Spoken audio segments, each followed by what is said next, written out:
अब हम आते हैं मौखिक गवाही और इतिहास, क्योंकि इस अध्याय के काफ़ी कुछ हिस्से, खासकर विभाजन के दौरान की घटनाओं के किस्से जो हमने पढ़े सुने हैं और लिखे हैं इतिहासकारों ने, ये काफ़ी कुछ मौखिक गवाही पर निर्भर करते हैं। ये मौखिक गवाहियाँ किस हद तक सच्ची झूठी हैं, इसके क्या प्लस पॉइंट हैं, क्या माइनस हैं, इनके गुण दोष पर थोड़ा सा हम चर्चा करें। यदि हम प्राचीन काल और मध्यकालीन इतिहास की बात करें तो आधुनिक भारतीय इतिहास के लेखन में मौखिक स्रोतों का स्थान कुछ विशिष्ट है आधुनिक भारत के इतिहास में। और उसका कारण है कि हमें आज भी कई बुजुर्ग मिल जाते हैं जो जिंदा हैं और घटनाओं के चश्मदीद गवाह रहे हैं, जिन लोगों ने 1920, 1930, 42, 47 के घटनाक्रम को हूबहू देखा है, अनुभव किया है। उन्होंने ये अनुभवों को अपने पुत्रों को, उसके बाद पुत्रों ने अपने पुत्रों को या अपने पौत्रों को सुनाया है।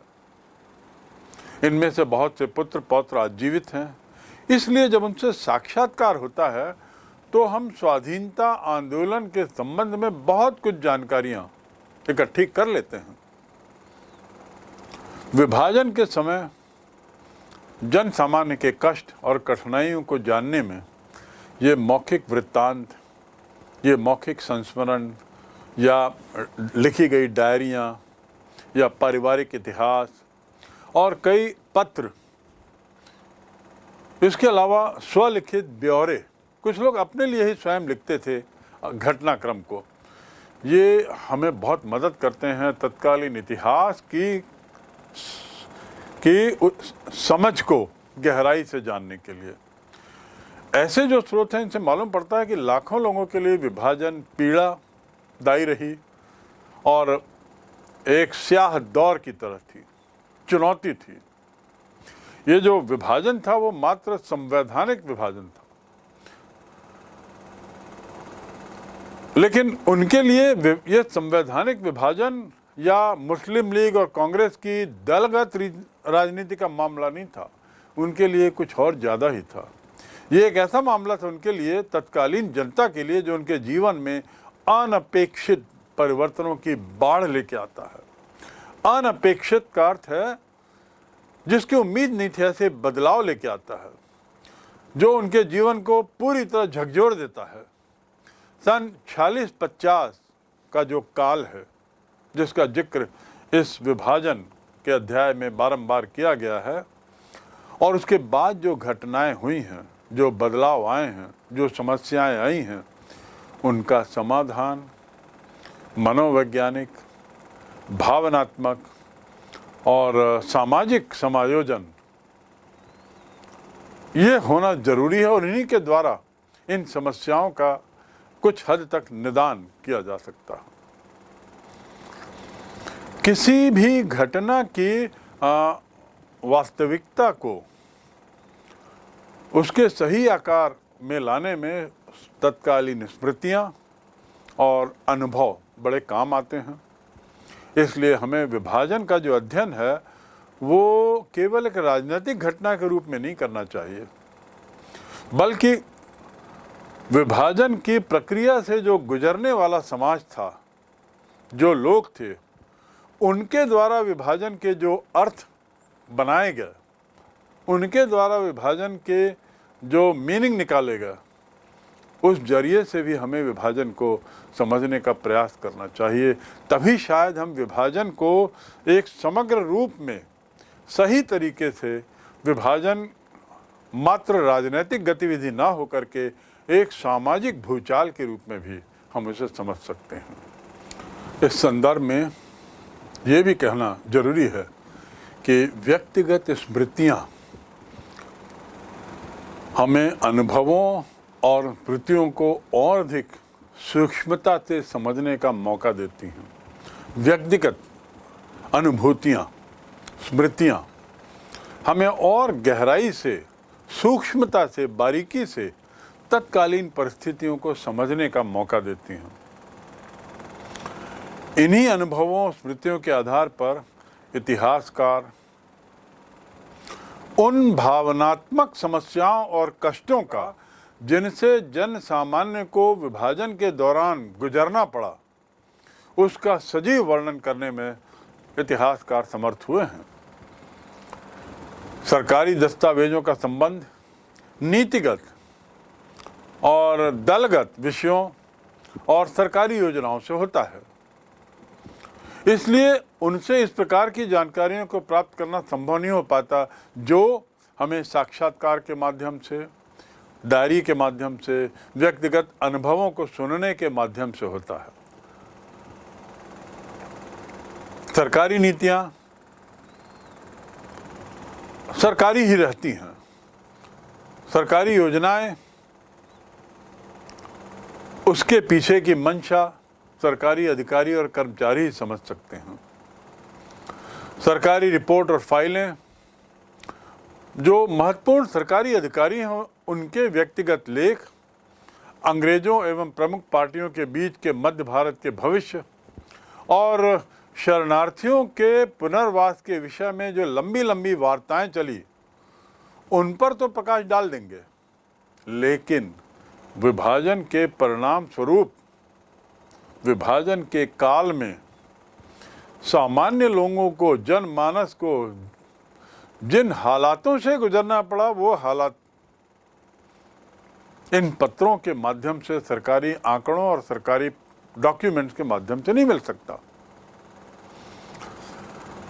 हालात और विभाजन से होने वाली विभिन्न तरह की जो स्थितियां थी, जिससे जन सामान्य को विभिन्न तरह के अनुभव हुए, इस विषय की कोई विशेष जानकारी इन सरकारी कागजों से नहीं मिलती।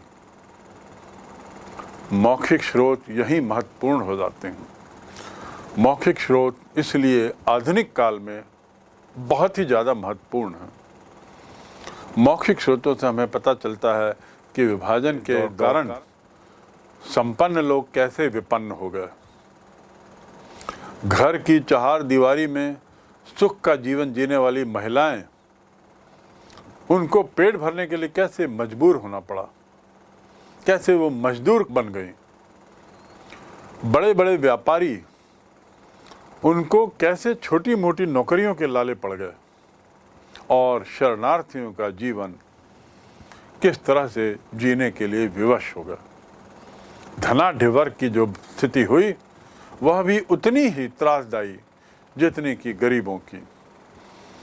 सामान्यतः हम जिस इतिहास का अध्ययन करते हैं वो सामान्य लोगों के बारे में कोई विशेष प्रकाश नहीं डालता, क्योंकि उनका जीवन और उनके कार्य इतिहासकारों की पहुंच के बाहर रहते हैं, इतिहासकारों के लिए महत्वहीन रहते हैं, और इसलिए एक तरीके से नजरअंदाज करने का रवैया रहता है।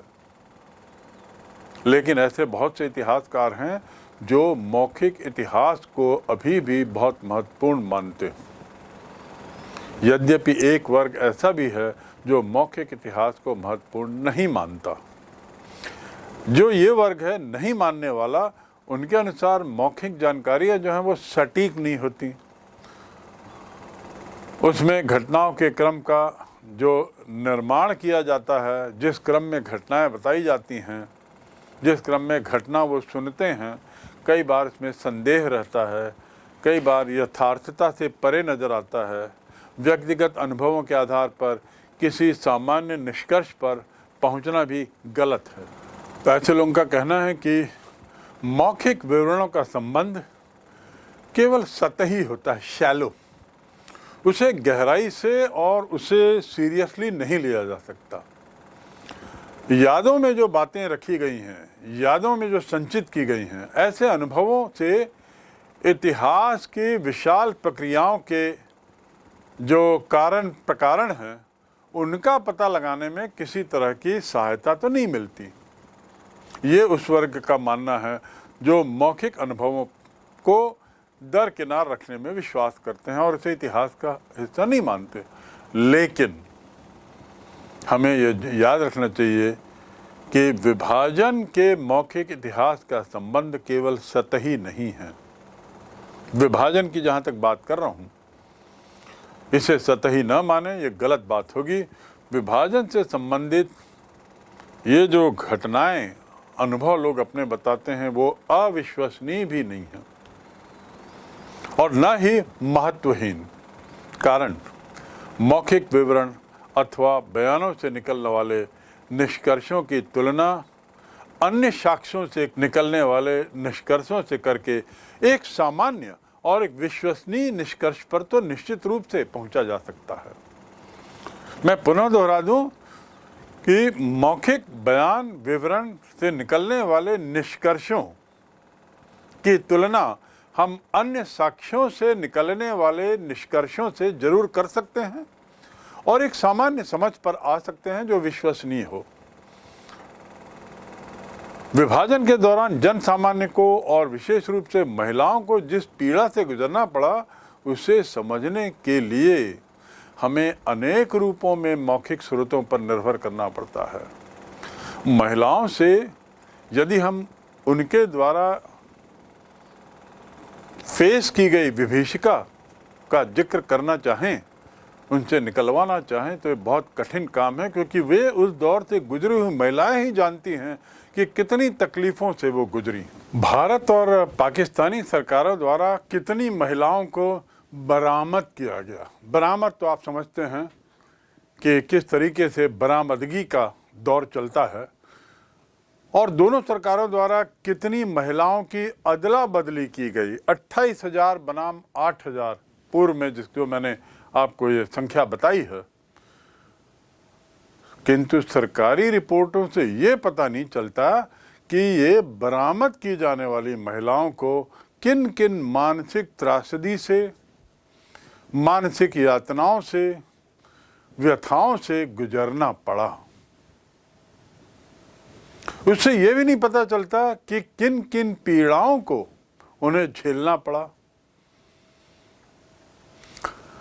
उन महिलाओं की जुबानी ही लग सकता है जिन्होंने उसे झेला है, अर्थात उनसे व्यक्तिगत बात करने पर ही पता लगेगा कि किन तरह की दिक्कतों से उन्हें गुजरना पड़ा।